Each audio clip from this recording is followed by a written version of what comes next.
All right, guys, we just finished up NXT 2015, and Derek Bemis right here was one of the instructors. He helped me pull off a Riddler panel, and we'll talk about what that means. But just to give a little background, Derek is part of our foursome, so to speak. We have Kevin Brown, Jason Rose, and of course Derek.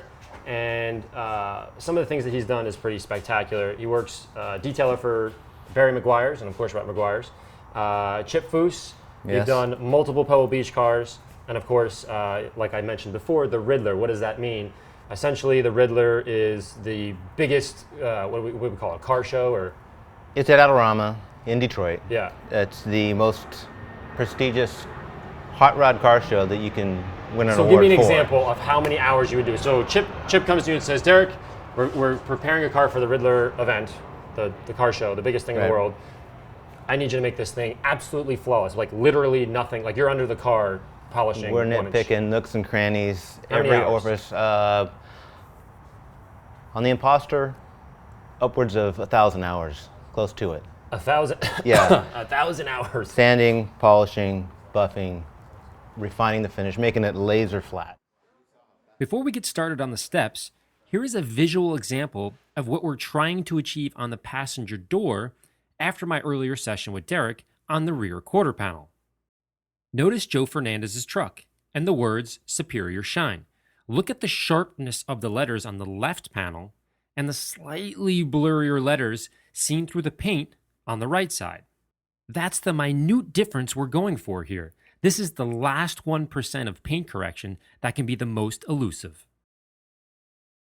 First, Derek tapes off a section of the door to minimize our sanding area for the purposes of this film. He's also using frog tape to mask the edges to help prevent burning through those sensitive areas. It's a pretty flat area. Correct. So this is, wide open, flat. Totally cool. So as you started doing areas like this, areas in here, the door handle, we're going to have to use different machines and different techniques. Correct. Some of the stuff have to be done by hand, completely by hand, up down to the finishing polish. Yeah, so for the purposes of this video, I'm going to try to just go through the steps with Derek, and then just bear in mind that, little areas like this, we're not going to be able to use the root pad is 21 here. That it makes sense, right? So we're just doing a big flat panel to get the steps down. Lots and lots of practice, and we have practice panels behind the camera. You're going to need to do a lot of that before you start messing around. Yeah, with I would cars. definitely go to the junkyard, the local body shop. Sure. If you want to practice, get some hoods, burn through them, sand through them, figure out what technique it takes.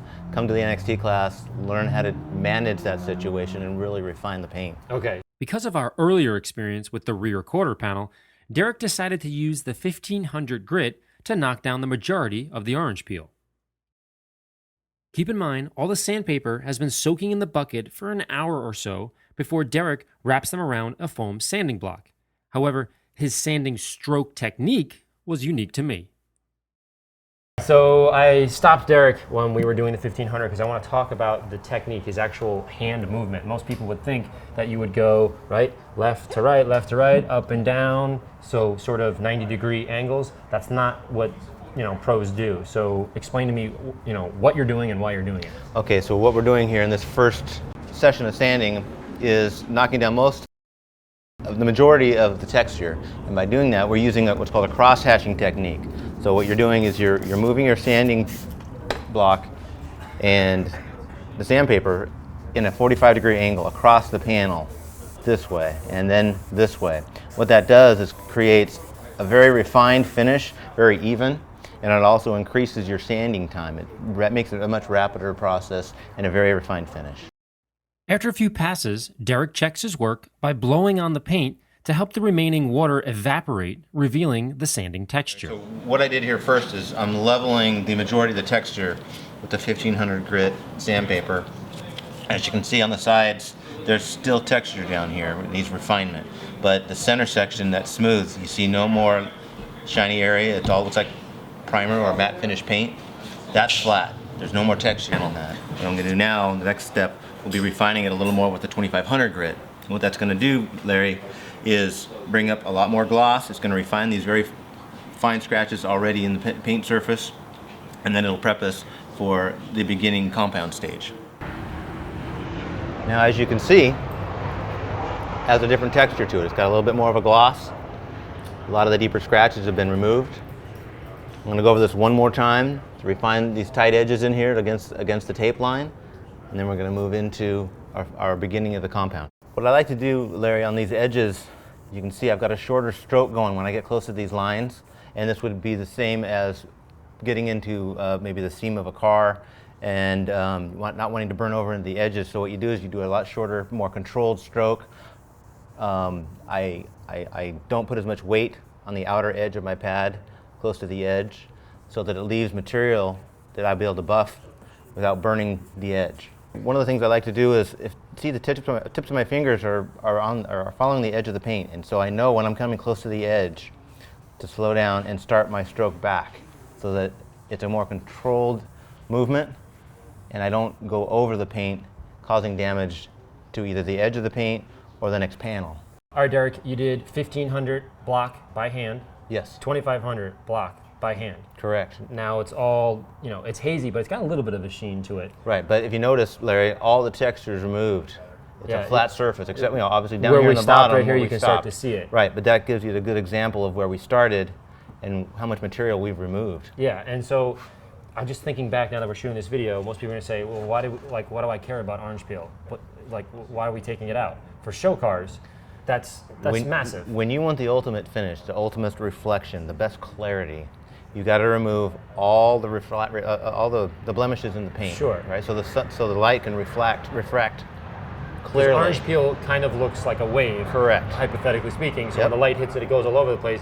Your job is to come in there and make it flat. Cut it razor flat. And that's what wins awards at these shows. Yes, okay. Absolutely. All right, absolutely. So 15, 25, now you have the Roops, 21. Of course, you're going to do the weapon Kevin of choice Brown special. So we're going to do the Kevin Brown priming the microfiber cutting disc, and of course we use liberal amounts of M105, one of my favorite products here. I just use my whole hand and rub it in and saturate all the fibers as normal as needed. I also want to make a quick point. When these guys do it 1,000 hours, I mean, every little aspect, you're going to have to change the size of the backing plate, multiple machines, backing plates. I mean, there's so many orifices in different areas and angles. Here, underneath the thing, you got to see this guy. So it's not just one, pad. They actually cut them and shape them. That's when we come in an episode, that's like a whole trilogy. So this is just a microcosm of what we can do, just to give you guys an example. Yes. Of how to remove texture from your paint. Yes. This is pretty exciting stuff. All right. Derek is at speed 3,500 on the Roops 21 with a 6-inch Meguiar's microfiber cutting disc and M105. This setup is removing the 2,500 easily on this particular paint job. As you can see, we've probably removed about 80 to 90% of the texture in this specific spot on this panel. And with the exception of refining these edges really tight, it's looking really, really clear, a lot of good reflection, and a very flat surface. So what's the next step?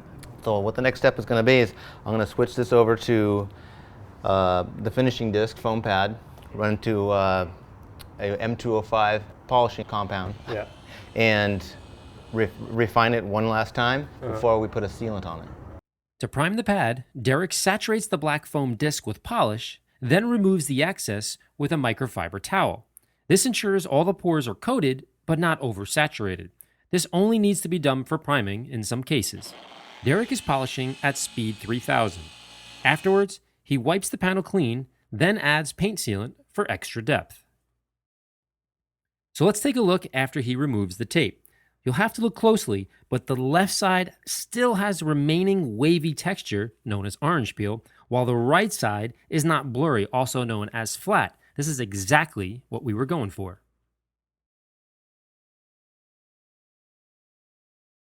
All right, so if people want to find you, they can get you at where? Detailworks.net. All right, very cool. Again, I want to thank Derek for showing us the behind-the-scenes, step-by-step process that he uses to get cars like the Riddler and Pebble Beach, Chip Foose, Barry Maguire. Pretty cool, so I appreciate you doing that. Larry, thanks for having me. No worries, it's been man. a blast. Having Get a good practice time. panel or find your little brother's car. Absolutely. Yeah. Thanks for watching. We'll see you next week. If you have any questions, shoot me an email at larry@ammonyc.com. As always, thanks for watching. We'll see you next time.